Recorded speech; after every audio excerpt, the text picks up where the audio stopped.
Ketika teng YouTube ada orang tawaf di Tarim, bikin Ka'bah-Ka'bahan, macam-macam. Ya kami terangkan bahwa kalau itu dianggap haji beneran, kalau itu dianggap umroh beneran, kalau itu dianggap manasik beneran, dan diyakini bisa mengukurkan kewajiban haji sebagai rukun Islam, maka pendapat itu sesat. Ajaran itu sesat. Dari dulu menurut Quran Sunnah yang dipraktekkan Nabi, wukuf itu ya di Arafah, ngelempar jumrah ya di Mina, lah ngoten dah. Bayar dam ya di Mekah sana, di tanah haram. Tawaf ya di sekeliling Ka'bah, Ka'bah itu Mekah, bukan di kota lain. Saine Safa Marwah di Masjidil Haram situ, enggak di mana-mana. Itu Quran Sunnah dan seluruh umat Islam dari dulu ya seperti itu. Ketika ada yang aneh-aneh ya harus kami luruskan. Dan ketika kami meluruskan, ojo diarani kami itu ngajak bermusuhan. Wong sing gawe kesesatan ora mau tuduh bermusuhan. Lah yang meluruskan malah mau tuduh gawe bermusuhan, kok aneh. Hati-hati, apalagi ditambahi cerita sing halu terus. Lek melok kene gurune lebih ngetop. Kene gurune apal 7 juta hadis. Lalakare hadis kok ono piro? Ngoten lho. Lang ya.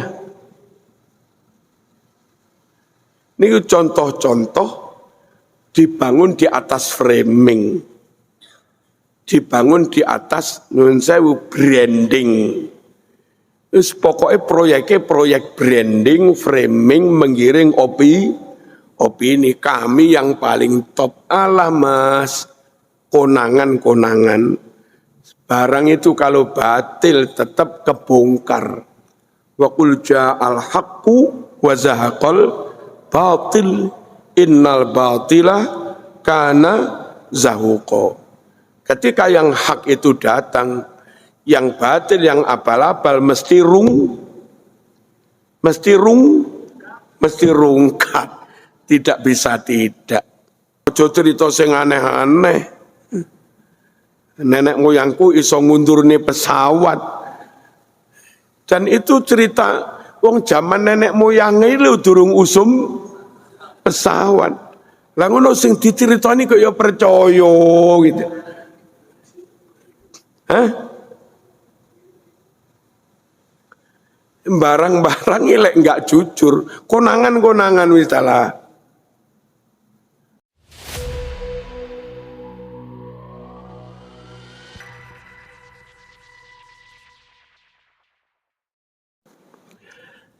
Monggo yang masih di pojok-pojok.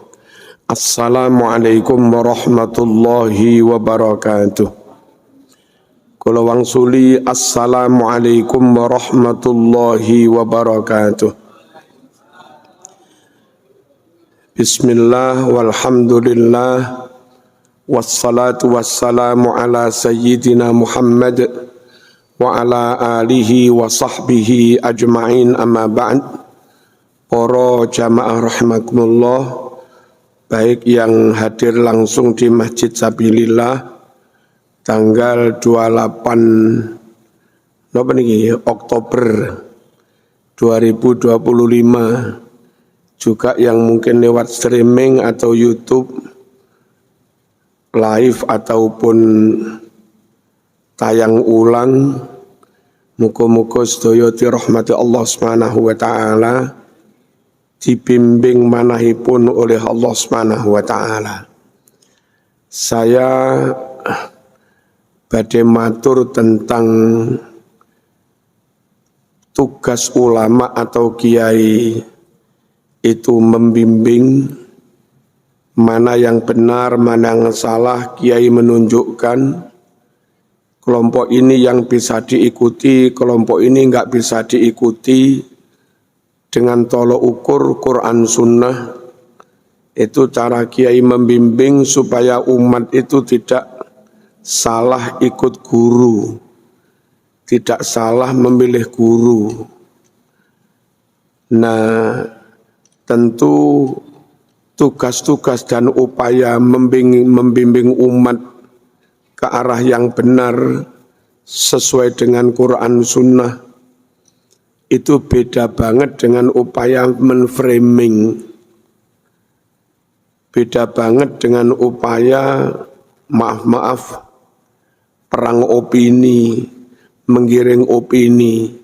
Ulama enggak berkepentingan juga enggak punya rencana membuat framing menggiring opini. Tapi tugasnya ulama membimbing yang benar, menunjukkan kepada umat ini yang benar, ini yang tidak benar, ini yang sesuai dengan Quran Sunnah, ini yang tidak sesuai dengan Quran Sunnah, ini tokoh yang bisa diikuti, ini yang tidak bisa diikuti, ini organisasi yang bisa diikuti, ini organisasi yang tidak bisa diikuti. Sebatas itu kalau kebetulan ada orang atau kelompok karena enggak benar, lalu si kiai bilang ojo melo iki, tentu maksud kiai itu bukan menfitnah, juga bukan menjatuhkan, tapi memang tugas kiai menyelamatkan umat, jangan ikut yang kayak begitu. Dari dulu ya seperti itu. Dulu Islam ya Islam, sesuai dengan yang diajarkan Rasulullah Sallallahu Alaihi Wasallam. Lalu tahu-tahu muncul Khawarij. Ulama-ulama di zaman sahabat maupun tabi'in kayak Abdullah ibnu Umar, ibnu Abbas, Abdullah bin Mas'ud, tokoh-tokoh ulama di zaman sahabat, ya dawuh sing bener iki. Sidina Ali dawuh sing bener iki, ojo melok koyok ngene iki. Tentu sudah kewajiban ulama membimbing umat supaya tetap ikut yang benar. Jangan lantas yang begitu itu dianggap Sidina Ali ibnu Abbas menggiring opini, bukan menggiring opini. Jadi ini perjalanan yang benar, ini jalur yang benar. Tahu-tahu ada belokan salah, penumpang dikandani, ojo mengko iki, enggak bener iki, kan ngoten niku. Nah, terus sampailah ke zaman imam-imam madhab. Sebetulnya ahlus sunnah wal jamaah, ora diarani ahlus sunnah jamaah ya gak apa-apa. Wis pokok iki Islam yang dari dulu ya begini ini sejak zaman Kanjeng Nabi lah begitu loh. Tapi terus ada beberapa penyimpangan baik besar maupun kecil. Ada yang menyimpang misalnya sholat fardu cukup hanya 3 kali, tidak harus 5 kali. Nah, kayak begitu kan menyimpang. Sudah tentu tugas ulama memberi penjelasan pada umat, kuwi enggak bener, ojo melo, kan ngoten. Terus ada riwayat hadis abal-abal, namanya hadis palsu. Tentu ulama ya dawuh, kuwi hadisnya enggak bener, sebab si perawinya itu pembohong. Kalau perawinya pembohong, maka status hadisnya hadis palsu. Jadi kalau ulama dawuh ojo melo iki, niku bukan menyerang. Memang tugasnya ulama menyelamatkan umat. Saged dipahami nggih. Nah, sampai akhirnya kalau di Indonesia berdiri organisasi kayak Nahdlatul Ulama. Itu juga dalam rangka tetap menjaga yang lawas ini. Islam dari dulu begini, yang ini lu. Begitu. Terus nyuwun sewu, enggak jauh dari berdirinya NU, situasi keagamaan di Indonesia sebelum berdirinya NU atau setelah berdirinya NU, memang mulai bermunculan kelompok-kelompok yang pusatnya mungkin ada di Saudi, Salafi Wahabi, di Mesir, Ikhwan, kemudian di Yordan, Hizbut Tahrir, lalu di Iran, Syiah, lalu di London, Ahmadiyah, dan segala macamnya. Tentu kiai-kiai yang dari dulu dapat warisan akidah, ajaran dari Wali Songo, yakni Ahlus Sunnah wal Jamaah, fikih bermadhab Syafi'i, akidah Asy'ariyah Maturidiyah, thariqah Qadiriyah, Naqsyabandiyah, Syadziliyah dan semacamnya, pokok Ahlus Sunnah wal Jamaah. Nah, ketika mulai ada kelompok-kelompok baru yang menyimpang dari itu, lalu kiai-kiai mendirikan NU, ini yang diikuti, jangan ini yang diikuti, jangan ini. Ini tujuannya untuk menyelamatkan umat. Ojo diarani menyerang kelompok lain, ojo diarani menframing, ojo diarani menggiring opini. Salah kono wong biyen ngene kok malah digaya aneh-aneh. Nek kiai meneng ya salah. Kiai meneng berarti membiarkan umat ikut yang salah. Imam Bukhari pun ketat dalam menerima atau mencoret hadis. Hadis kalau enggak benar-benar sahih, enggak dimasukkan dalam kitab Sahih Bukhari. Dan itu kriterianya ketat banget. Kriteria pertama, perawinya sejak dari Imam Bukhari sampai sahabat, sampai Nabi, itu harus sambung bersambung. Untuk membuktikan sambung bersambung, diteliti sejarah hidupnya perawi-perawi itu, sezaman apa tidak. Dan kira-kira dari daerah, negara, kota yang sama apa berjauhan. Itu untuk memastikan perawi itu saling ketemu antara generasi dengan generasi sebelumnya, namanya mutasil, sambung. Kalau itu gagal, corek sudah. Itu bukan berarti Imam Bukhari benci riwayat itu. Ya memang Bukhari harus menjaga, jangan sampai ada dalam Islam hadis yang tidak sahih dianggap sahih. Hadis yang enggak bisa dipegangi, diduga bukan sabda Nabi, lalu tetap kau yakini sabdane Kanjeng Nabi, kan salah. Dudu ajarane Nabi, dudu ajarane Nabi, kau anggap ajarane Nabi. Maka Bukhari perlu clear, ini bukan. Karena enggak sambung. Nah, sekali lagi, sikap Bukhari itu dalam rangka menjaga Islam, bukan menframing gitu loh. Paham ngeten niki nggih? Saniki teng mriki niki yang kiai-kiai pengen jogo malah dituduh menframing, ya, menggiring opini. Karepe iku piye? Namanya menframing, menggiring opini itu orang membuat odo-odo apa yang itu enggak faktual, lalu dibikin cerita, dibikin nopo-nopo seakan-akan begini, lalu nyun sewu ndamel diviralaken, terus pakai buzzer nopo-nopo, akhirnya umat itu ikut meyakini sesuatu yang sebetulnya zong niku wau. Nah, ngoten niku lho namanya menggiring opini palsu, abal-abal. Menawi kiai-kiai dari dulu haji itu manasiknya, tawafnya di sekitar Ka'bah. Ka'bah itu di Mekah. Lalu sa'inya di Safa Marwah. Safa Marwah di Masjidil Haram itu. Wukufnya di Arafah. Mabitnya di Muzdalifah. Ngelemparnya di Mina. Malamnya mabit di Mina. Dari dulu sejak Ibrahim ya begitu. Sejak zaman Nabi begitu. Ketika ada orang gaya odo-odo aneh-aneh, hajine neng Jember, hajine neng Sulawesi, hajine neng Indramayu, hajine neng Tarim.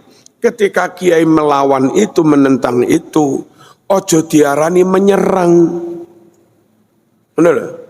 Ojo diarani memecah belah. Ojo diarani membuat permusuhan.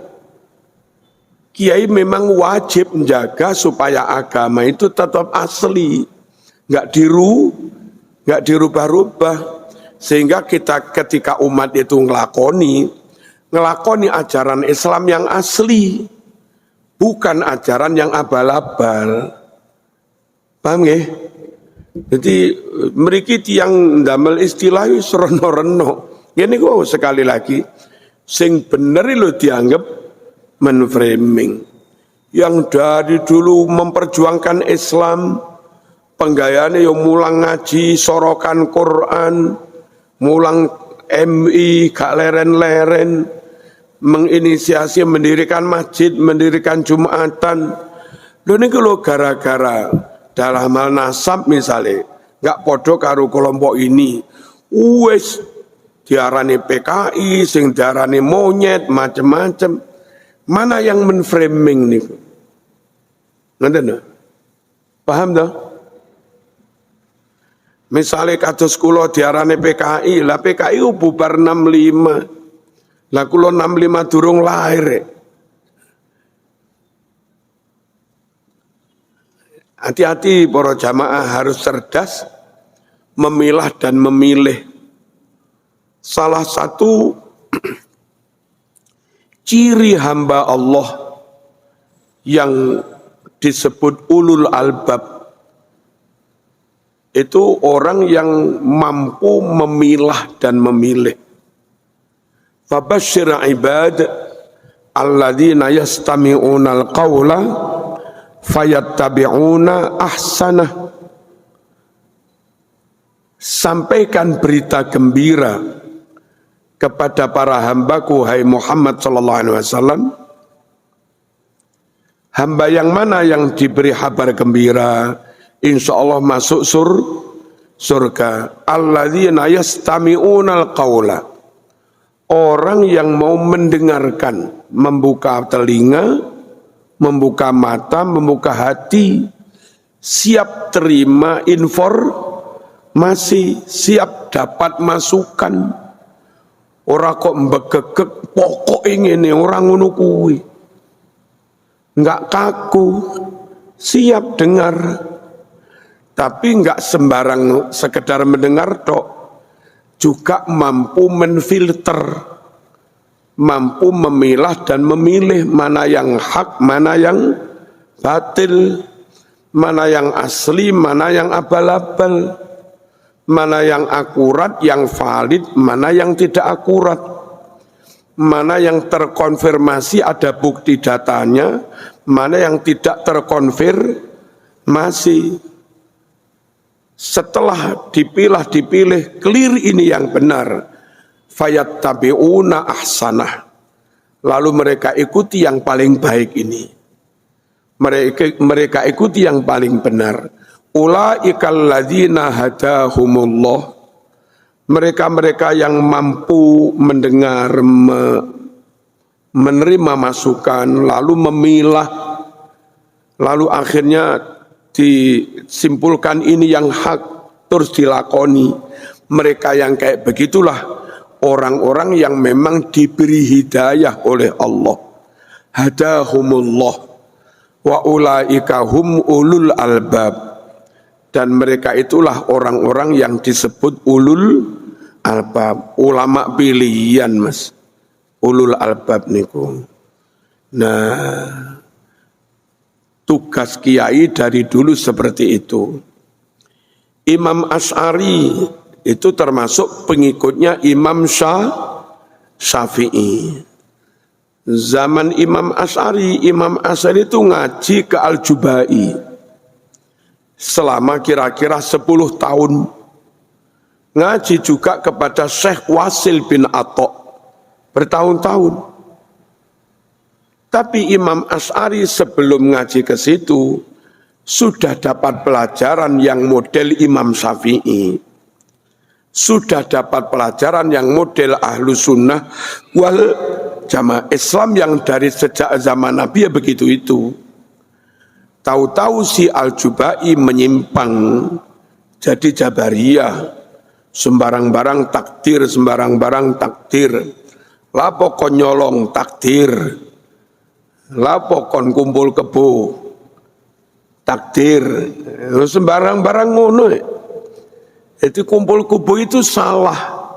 Kalau katakan itu takdir, kau alamatkan kesalahan itu kepada Allah.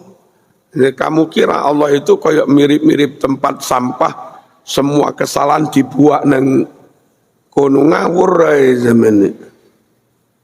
Nah, tentu paham begini itu menyimpang. Sebab kalau menurut Quran, ma asabaka min hasanatin faminallah wa ma asabaka min sayyi'atin famin nafsik. Kebaikan apapun yang kau dapatkan, sukses, api, ojo diklaim aku, ojo. Yakinilah itu pertolongan hidayah teko Gusti Allah. Dan kalau kamu salah, katakan salahmu dhewe. Dadi wong gentle, Mas. Ora kok salah sing disalahne wong liya. Lakoni karepmu dhewe ra ngakoni salah. Nah, Jabariyah niku ajarane sembarang barang Gusti Allah. Allahumma shalli ala sayyidina Muhammad. Maka Imam Asy'ari yang sebelum ngaji ke Syekh Al-Jubai sudah berkeyakinan dari Imam Syafi'i, Ahlus Sunnah wal Jamaah, maka Imam Asy'ari harus menyatakan kamu salah. Kan begitu? Wasil bin Atok berubah jadi Mu'tazilah. Imam Asy'ari tegas kamu salah. Nah, Imam Asy'ari ini konteksnya sebagai kader bermadhab Syafi'i punya kewajiban jogo Ahlus Sunnah wal Jamaah. Kalau menyatakan ini salah, jangan Imam Asy'ari dituduh membuat permusuhan. Jangan Imam Asy'ari kau tuduh membuat perpecahan. Dan meskipun Syekh Juba itu gurunya wong salah, Mas. Meskipun Syekh Wasil atau gurunya wong salah, ya tetap diterangkan supaya umat enggak ikut yang salah. Jangan ikuti. Lalu Imam Asy'ari menyatakan, hai masyarakat, saksikan hari ini saya melepaskan diri dari ajaran guru ini. Seperti saya melepas baju ini. Ketika itu seperti itu. Itu jangan diarani Imam Asy'ari kurang ajar wani karo gurune. Aja diarani Imam Asy'ari kurang ajar wani melepaskan diri dari gurune, aja ngono, Mas. Itu konteksnya Imam Asy'ari wajib menjaga ajaran yang diwarisi dari Imam Syafi'i. Imam Syafi'i diwarisi dari Imam Malik. Imam Malik diwarisi dari Imam Nafi'. Imam Nafi' diwarisi dari Abdullah bin Umar, dari Kanjeng Nabi. Ini yang harus dijaga. Tapi sing gak seneng Asy'ari kurang ajar wani karo gurune. Asy'ari kurang ajar nentang dawe gurune, kan perkara. Jadi maunya ulama itu menjaga kebenaran, tapi oleh orang yang gak seneng diarani ngono kuwi. Allahumma shalli ala sayyidina Muhammad. Paham ta niki jamaah niki nggih? Jadi ojo gampang-gampang katun kok sampean malah melok membenci gurumu dhewe. Sampean malah ikut salah paham mungsuhi kiaimu dhewe. Katut ngeten iki. Ojo. Kula para rawuh kok ana wong berfatwa mari Jumatan wajib sholat duhur. Ya kula luruskan, enggak ada itu. Quran menyuruh fa idza qudiyatis shalatu fantashiru fil ardi wabtaghu min fadlillah. Kalau selesai sholat Jumatan buyar nyambut gawe maneh. Quran ngongkon buyar enggak ngongkon sholat zuhur. Nah, ibadah enggak ada perintah itu namanya bid'ah. Ya kita luruskan toh. Nggih napa nggih? Dalam hadis Bukhari, maqala wa mataqadda Rasulullah sallallahu alaihi wasallam illa ba'dal Jum'ah. Nabi itu setelah Jumatan orang malah sholat duhur. Tapi sekiranya tadi belum sempat istirahat tidur, setelah Jumatan Nabi tidur qailulah. Kalau tadi belum sempat makan siang, setelah Jumatan Nabi makan siang, bukan malah sholat zuhur. Nah, ketika ada yang menyimpang lalu kami terangkan, itu bukan kami melawan orang itu, menyerang orang itu, memusuhi orang itu, bikin permusuhan, bikin perpecahan, boten. Ya memang tugas kami menjelaskan iki bener, iki enggak bener gitu loh. Wah, sakniki niki repot. Kita menang mungkin umat jadi salah. Kita menyuarakan kebenaran dituduh memecah belah, lah repot ngoten niki. Muga-muga sampean enggak termasuk yang salah paham ngoten niki. Lah nggih. Allahumma shalli ala sayyidina Muhammad.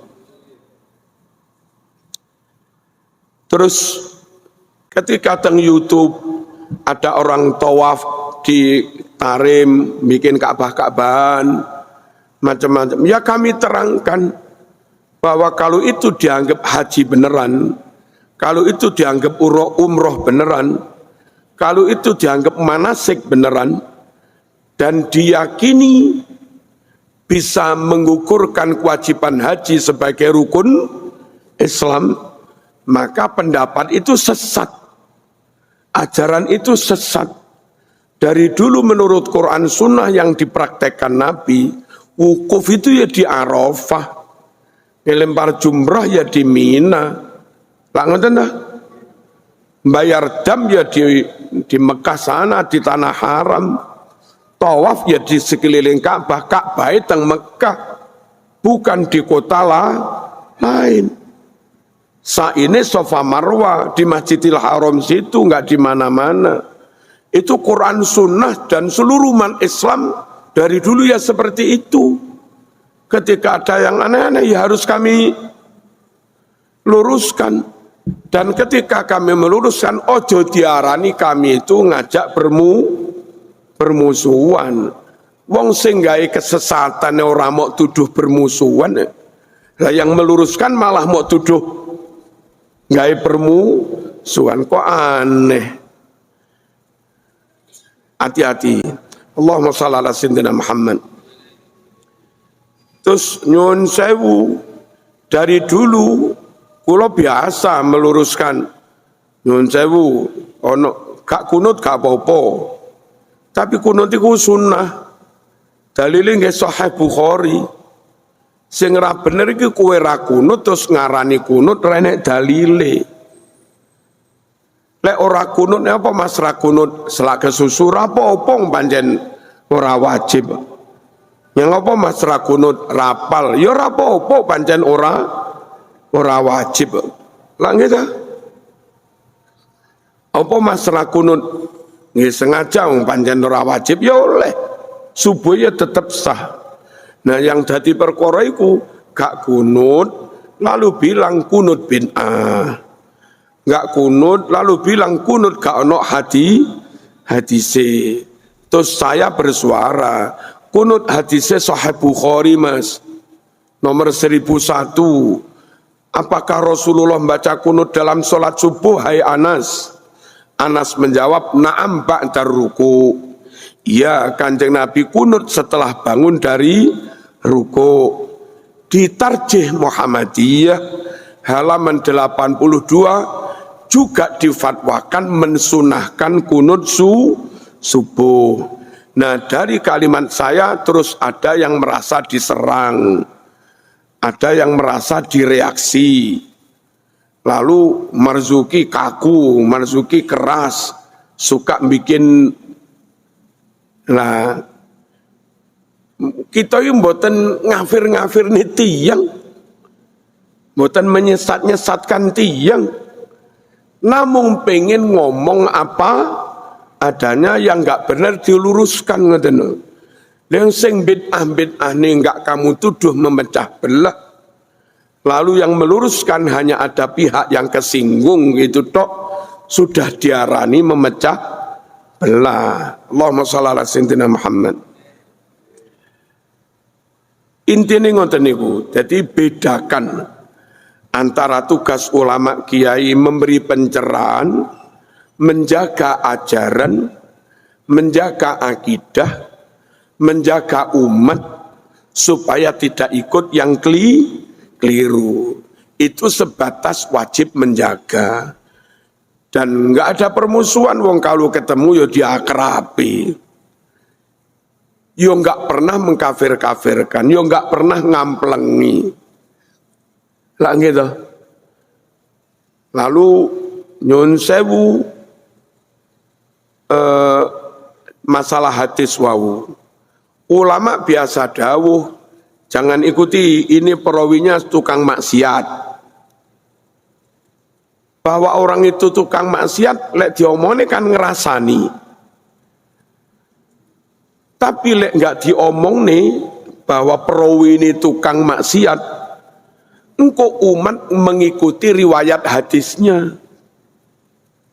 Ngerti lho?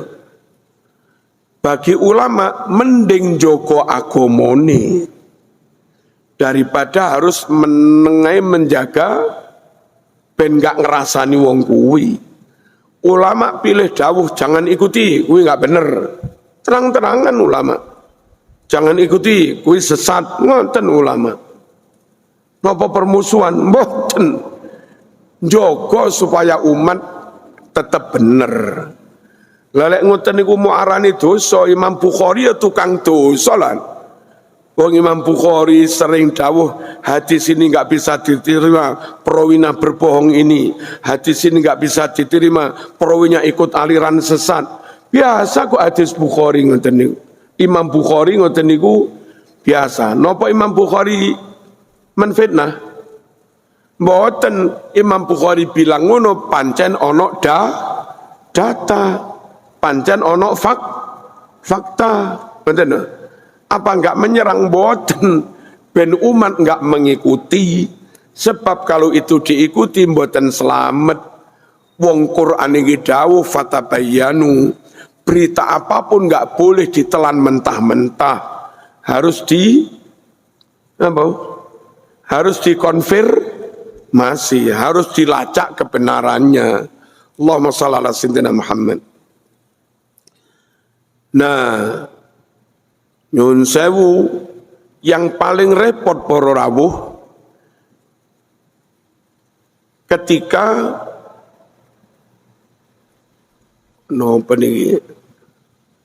kesalahan atau kebatilan itu sudah menghegemoni. Dan kalau kita menyuarakan kebenaran yang berlawan dan dengan itu, seakan nabrak tembok besar menentang arus, itu berat para rawuh. Cuma dari dulu ulama-ulama itu rata-rata kendel-kendel. Wis enggak peduli apapun resikonya, bener ya bener, salah ya salah. Dari dulu begitu karakter ulama. Maka Imam Ghazali atau di penjara, enggak masalah. Demi mengatakan yang sebenarnya. Imam Ahmad bin Hanbal ya di penjara. Murid topnya Imam Syafi'i, Imam Buaiti yang menulis kitab Al-Bahr itu juga di penjara. Enggak masalah. Imam Hanafi dihajar dan tetap memegangi kebenaran. Mbah Hasyim Asy'ari dikongkon tunduk neng matahari karo Jepang. Jam 09.00 po 10 pagi menolak.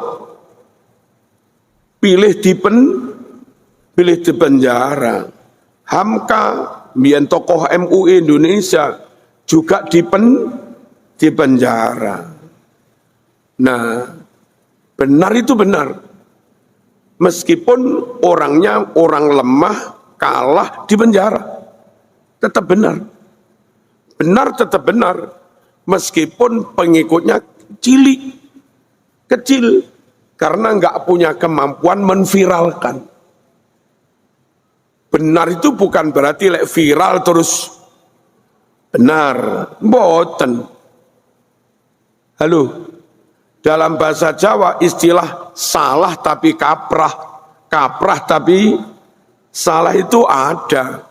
Kaprah belum tentu benar, bisa jadi kaprah tapi salah. Nah, kiai meneruskan ulama benar-benar, meskipun nggak populer. Salah ya salah, meskipun apa? Meskipun populer. Nyun sewu, Allahumma shalli ala sayyidina Muhammad. Dalam madhab Syafi'i difatwakan adzan sebelum adzan subuh itu sunnah.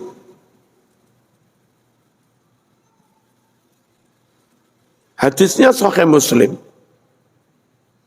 Meskipun di sini nggak populer, lek kate adzan dhisik jam 3 misalnya, engko jam 4 adzan subuh maneh, wis dicap kuwi dudu NU, kan ngono.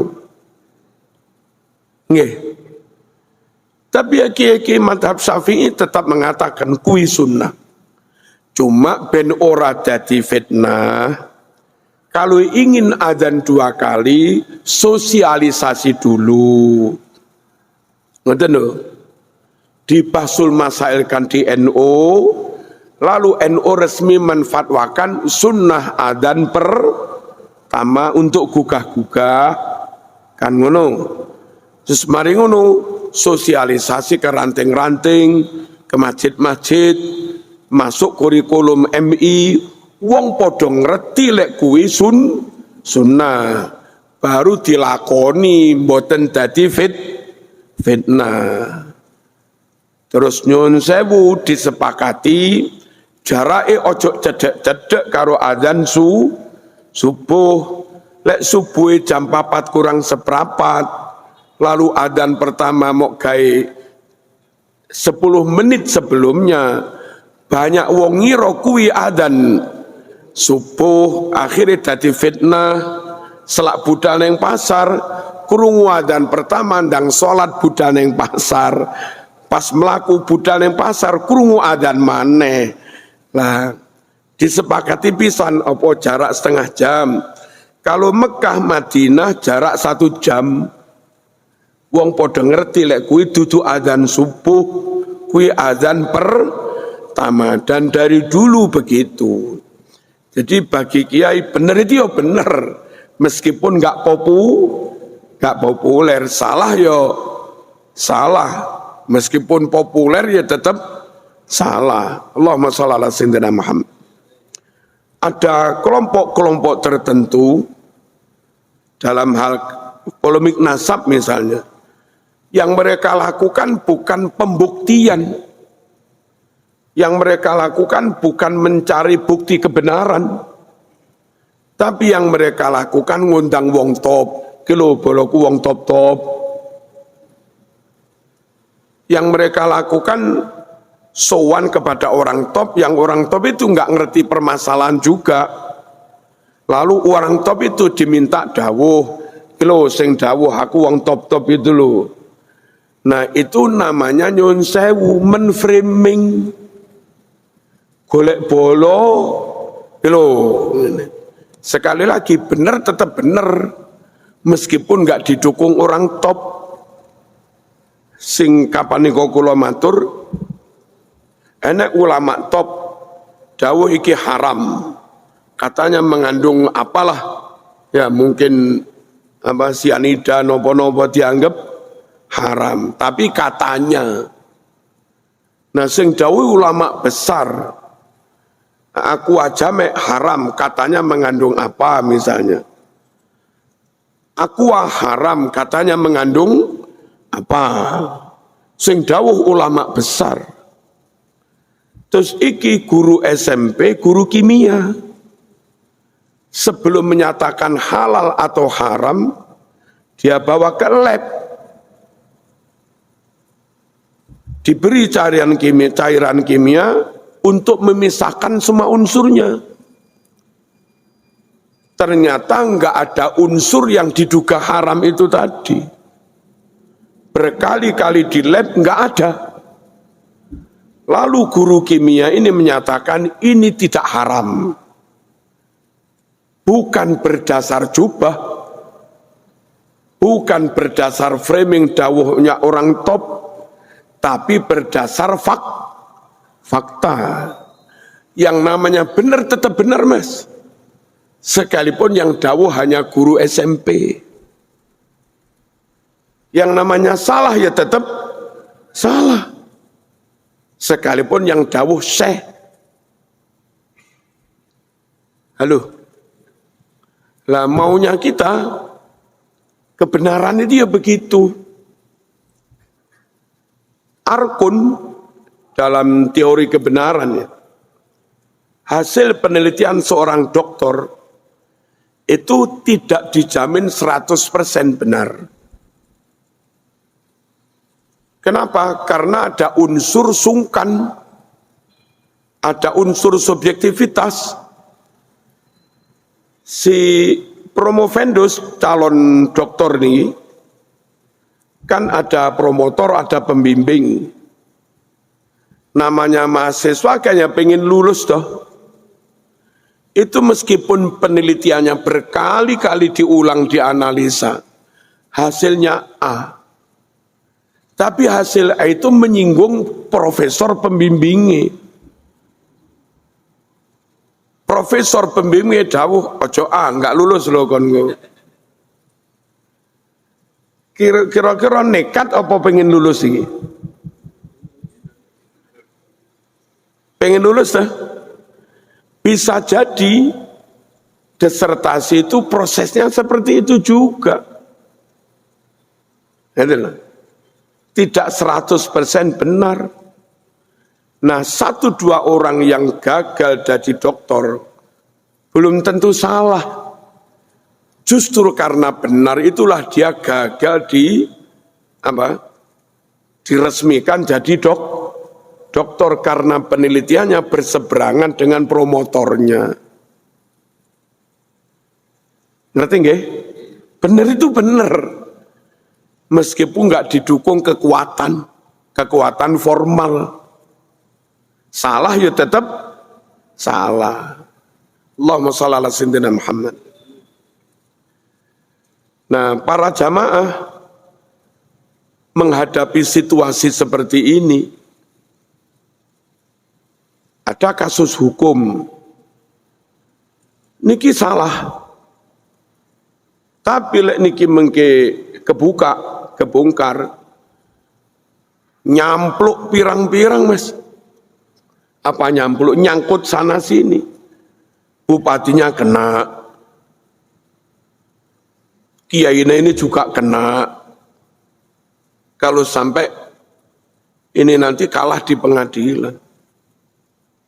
Akhirnya rame-rame bupatinya mendukung ini, tokoh-tokohnya mendukung ini, mengundang dawanya wong top mendukung ini.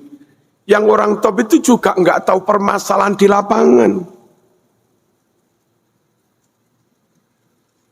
Kepengennya sak kabupaten lho kami yang benar, kabeh pendapatnya koyok ngene. Itu enggak jamin benar. Ngeten. Dan besok makane neng akhirat ono pengadilan maneh. Sebab apa? Di dunia ada pengadilan abal-abal. Makanya hisab harus ada. Amal ditimbang harus ada. Pengadilan sejati harus ada. Maliki yaumiddin. Di sanalah lek bener ya bener. Apa? Lek salah ya salah. Allahumma shalli ala sayyidina Muhammad. Para rawuh, orang benar di NU atau di Muhammadiyah. Tapi wong bener iki krana kuwenceng gak disenengi, terus dikeluarkan. Wong iki bener ya tetap bener. Meskipun secara organisasi cacat, orang itu nggak layak itu, di organisasi aja nggak diterima, dibuang itu.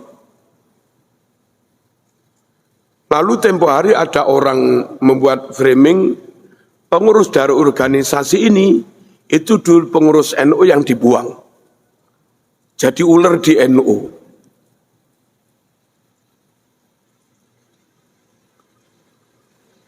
Nah, si umat masyarakat harus tetap jernih. Sakjane sing bener sopo, sakjane sing salah sopo. Sakjane sing membuat fitnah iku sopo. Kudu jernih merora. Lek mboten sekali-kali ikut-ikut mendukung kebatilan. Ikut-ikut mendukung kedoliman. Lele ikut ngonten ya melok sasar wong Qur'an ile dawuh wala tarkanu ilal ladzina zalamu fatamassakumun nar. Jangan sekali-kali kamu condong didilu enggak oleh pada pihak-pihak yang dolim. Ini enggak termasuk yang dolim, mekur condong menuntut lo ora oleh. Apa maneh dukung, apa malah mbolo, apa maneh melok dolim. Ojo condong sedikit pun pada orang-orang yang dolim. Konku kena geni neraka, fatamassakumun nar. Ngoten niku. Kula cerita sekedik ketika di organisasi. Karena pinternya kelompok tertentu ngelobi sini.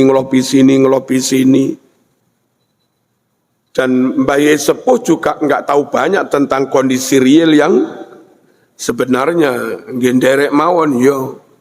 Nah kula piyambak sebagai Joko Adab, kula mboten purun memperalat Mbah Yai Sepuh jadi alat saya untuk mendukung kebenaran saya. Mboten sae para rawuh Ki Sepuh diendeng-endeng gawe dukung awak niki. Kalaupun akhirnya sama dengan kita yo alhamdulillah. Kalaupun akhirnya tetap menganggap kami dianggap salah, wis monggo.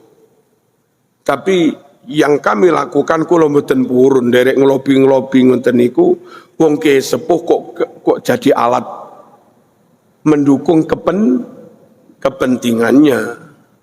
Walhasil akhirnya kelompok ini menganggap begini, saya dan beberapa orang di pengurus PW tetap pada keyakinan ngene, dan memang yang ngono tenan. Nah, satu sisi kami harus menjaga Mbah Yai Sepuh, satu sisi kami nggak mau mengingkari kebenaran. Pilihannya ya sudah terpental nggak apa-apa. Nah ngoten niku. Paham nggih? Nah jenengan harus jadi wong-wong yang dalam memegangi kebenaran ngoten niku. Kalau winginane kula ngaos teng pondok cerita tentang Syekh Abdul Qadir Al-Jilani dari kitab niku. Terus ada orang bertanya, alama banaita amrok Syekh Abdul Qadir, kamu membangun thariqahmu itu atas dasar prinsip apa? Atas pondasi apa kau bangun thariqah Qadiriyah? Jawabnya Syekh Abdul Qadir alas sidqi. Kami bangun thariqah ini berdasarkan prinsip kejujuran. Apa adanya. Enggak gelem munafik-munafikan. Enggak gelem enggak gelem modus-modusan. Enggak gelem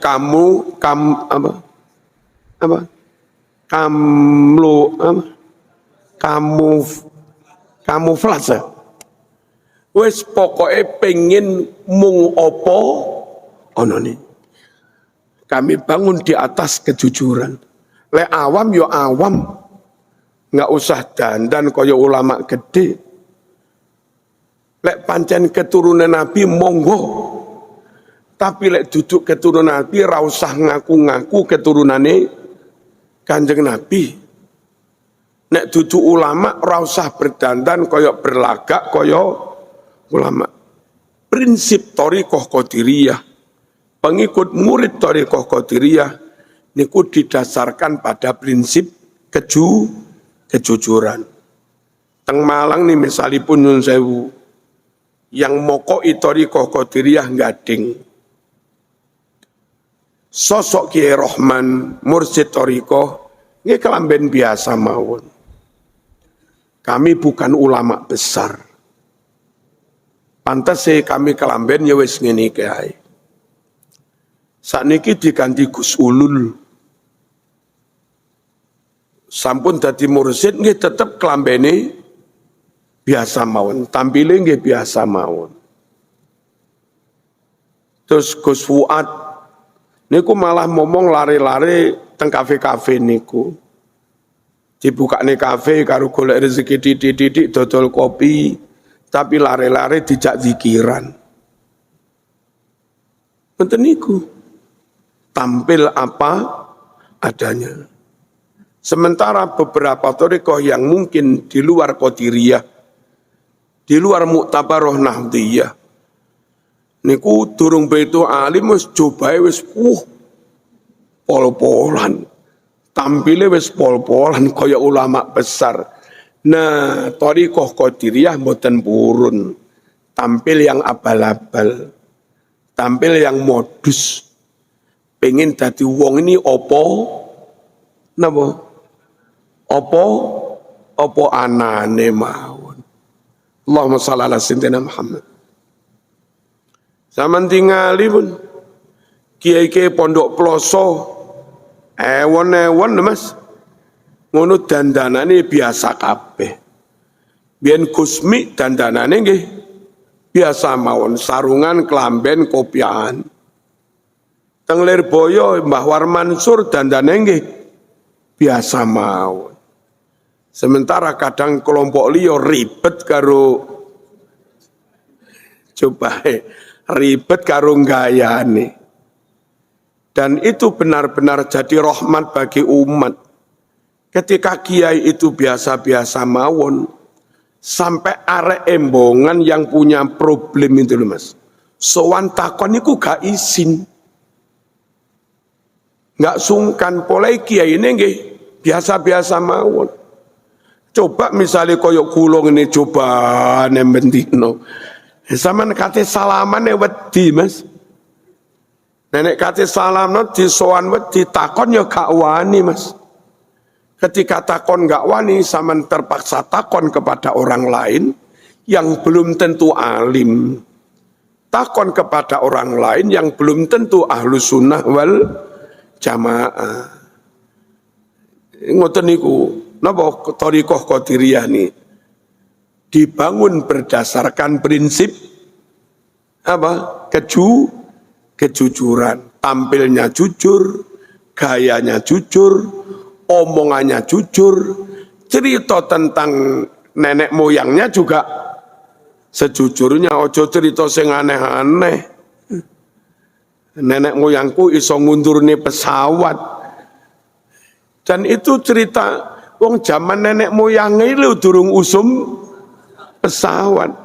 Lah ngono sing diceritani kok ya percaya gitu. Hah? Barang-barang ilek enggak jujur, konangan-konangan wis dalah. Lha niku sing cerita keturunan Sunan Ampel ke-6. Ya, enggak masuk akal Mas. Sekarang dari zamannya Sunan Ampel itu sekitar 600 tahun.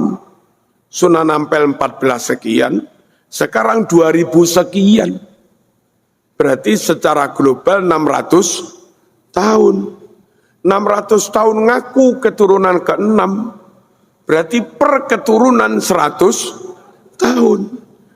Apa ya masuk akal? Dan sak keturunan kacek 100 tahun. Berarti mbokmu nglairne kon, mbokmu umur 100 tahun lagi nglairne kon. Kan mboten realistis dong itu nih. Halo.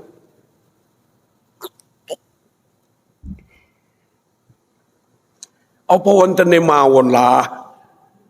Dadi wong niku. Kula diceritani Gus Saikhul Rizal Mulu Lawang niku. Apa ini ku Kiai As'ari biyen angsal baiat dadi mursyid thariqah Qadiriyah langsung saking Mbah Romli. Mbah Romli Rejoso Jombang. Terus diparani dari kelompok nasab tertentu, dikatakan semua thariqah yang tidak sesuai dengan thariqahnya nenek moyang kami batal. Mbah Romli diarani thariqahe batal. Sejak zaman itu, sadurunge rame-rame nasab, Abai Gus Saikhul Rizal ora percaya dengan nasab tertentu ini.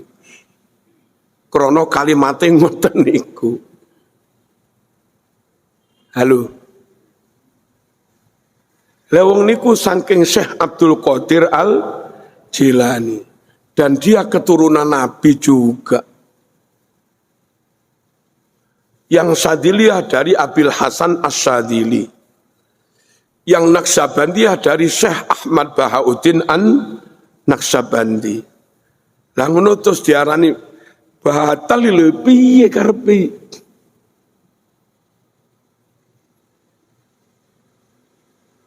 Apalagi ditambahi cerita sing halu terus lek melok kene gurune lebih ngetop. Kene gurune apal 7 juta hadis. Lalakare hadis iku ono piro? Ngoten lho. Lang ya. Ini contoh-contoh dibangun di atas framing. Dibangun di atas nyuwun sewu branding.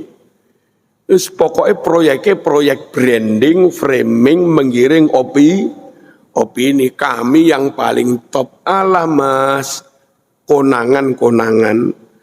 Barang itu kalau batil tetap kebongkar. Wa qul ja'al haqqu wa zahaqal batil innal batila kana zahuqa. Ketika yang hak itu datang, yang batil, yang abal-abal mesti rungkat, tidak bisa tidak. Sampun niki ngaji dalu niki tentang tugas kiai yang meluruskan. Tugas kiai jaga ahlu sunnah wal jamaah supaya ajaran itu tetap sesuai dengan yang diajarkan sejak zaman Kanjeng Nabi. Tugas kiai menyelamatkan umat, ojo melok kuwi, ojo melok kuwi, ojo melok kuwi. Karena kiai tahu itu menyimpang dari ahlu sunnah wal jamaah. Dan kalau ada pihak lain menuduh kiai yang memang tugasnya ngoteniku dituduh memecah belah, dituduh menimbulkan permusuhan, mohon para jamaah ojo ikut alur pemikirannya yang suka nuduh-nuduh niku wau. Jadi menframing tapi menuduh orang lain menframing. Coro zaman biyen maling teriak maling, ojo percaya. Dan alhamdulillah meskipun model kiai-kiai itu kalah di medsos, pancen rapatek medsosan. Viral yo kalah viral. Wong ra iso mbayar ning buzzer. Yo ra iso muter mesin server. Di medsos kalah adoh. Tapi kenyataannya di real di tengah-tengah masyarakat. Sing ngimami tahlil ya bangsa kiai-kiai niku. Sing ngimami langgar salat 5 waktu Jumatan nalkin mayit. ngimami salat mayit ya bangsa ngene-ngene iki. Ana bangsa kono ngedusi mayit. Halo. Real umat itu tetap bersama kiai-kiai itu. Meskipun kalah di itulah mas kebenaran. Ya bara. Sing telaten nyemaki Quran teng langgar, ya tetep bolo-bolo ngene iki. Sing tetep telaten mulang fikih, Aqidatul Awam, ya tetep bolo-bolo ngene iki. Mungkin masyarakat anak badhe lairan napa-napa njaluk suwuk ya tetep teng bolo-bolo ngene iki. Meskipun enggak muncul teng medsos. Jadi ojo nemen-nemen pacokan karo medsos terkecuali kalau nyun sewu memang real diunggah oleh orang yang amanah terus gak adik diedit-edit, kecuali kalaupun edit beberapa kalimat pengulangan yang kurang perlu biar durasi waktunya enggak terlalu panjang, enggak mengurangi makna. Monggo kalau itu baik-baik. Pun niki mawon muga-muga tetap di dalam jalan kebenaran. Al-Fatihah. Bismillahirrahmanirrahim. Alhamdulillahirabbil alamin. Arrahmanirrahim. Iyyaka na'budu wa iyyaka nasta'in. Shiratal ladzina an'amta 'alaihim ghairil maghdubi 'alaihim waladdallin.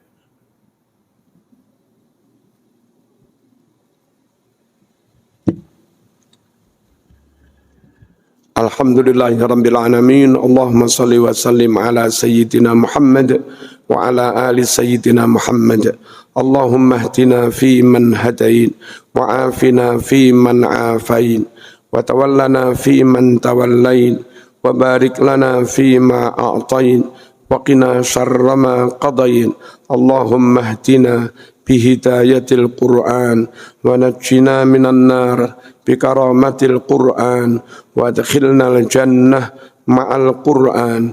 Allahumma ij'alil Qur'ana lana fid dunya qarina wa fil qabri munisa wa fil qiyamati syafi'a wa 'alas sirati nura wa fil jannati rafiqa wa minan nari sitra wa hijaba wa ilal khairati kulliha dalilan wa imama. Wa sallallahu ala sayyidina Muhammad walhamdulillahirabbil alamin. Amin. Wassalamualaikum warahmatullahi wabarakatuh.